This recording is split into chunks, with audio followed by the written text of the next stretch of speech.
Hi bazala bakaMzitho, welcome to Umgosi noMagatsheni. I am uMagatsheni. Umgosi wethu namhlanje bazala bakaMzitho, it's about today's episode of season 8 of Uthando Nesithembu. Guys, on today's episode, it was a lovely episode. Umusa was very happy. We got to see Umusa noMakwela, but I wanted to talk about Umayeni. Guys, episode ithema iphela mabaveza izinto ezodlala kusasa. We saw that Umusa Mseleku bazoya kule family trip bekaqela amakhosikazi wakhe ukuthi ahambe naye as normal as usual.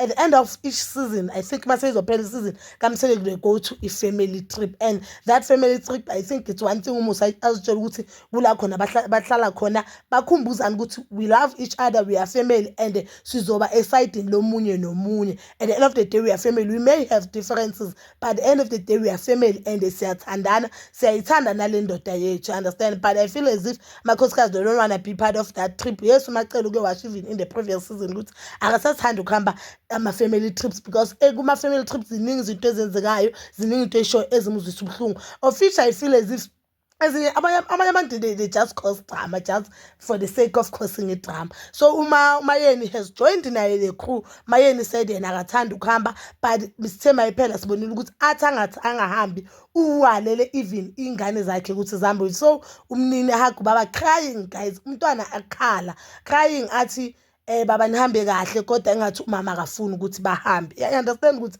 into ebuhlungu kanjalo. I do understand ukuthi Mayeni uke waveza ukuthi umnini uke wagula not this year, uveze this season. We don't know what that thing yenzekeni ukuthi umnini uke wagula kakhulu, and the doctors confirmed it was food poisoning. So they don't know ukuthi if food poisoning leyo uyithole kuphi, uyithole kabani. Yena uthi i-food poisoning umnini uyithole that poison uyithole ejardini lapha kaMseleku. Umusa uthi umnini bekavakashile kayeni. But guys, the food poisoning sometimes singayibheka sithi isidliso vele ngesintu nani singayibheka at the bad side, but ungathenga ukudla. Yazi mina I've once bought food kulabo mama abadayisa endleleni, and later on ngagula, I think after a day or so, then the doctor said it's food poison. That doesn't mean that mama bekanginika vele poison, but sometimes mhlambe chemicals that you use washing your dishes, small things like that, yizo zayenza ukuthi umuntu abe ne-food poisoning. Like mhlambe usebenzisa amafutha athize entweni ethize. You understand? Not all the time i-food poisoning ikhoswa ukuthi umuntu unikwe vele poison.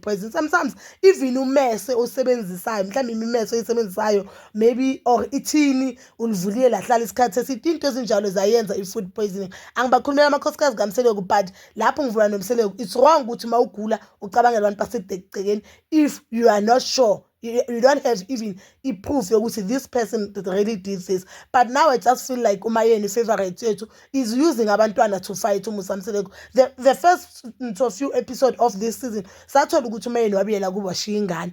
Now sekathi ingane mazingahambi zihlale naye. No, that is wrong. I just feel as if it's wrong of Umayeni ukuthi ancabe injabulo yengane zakhe just because yena akafuni ukuya lapha.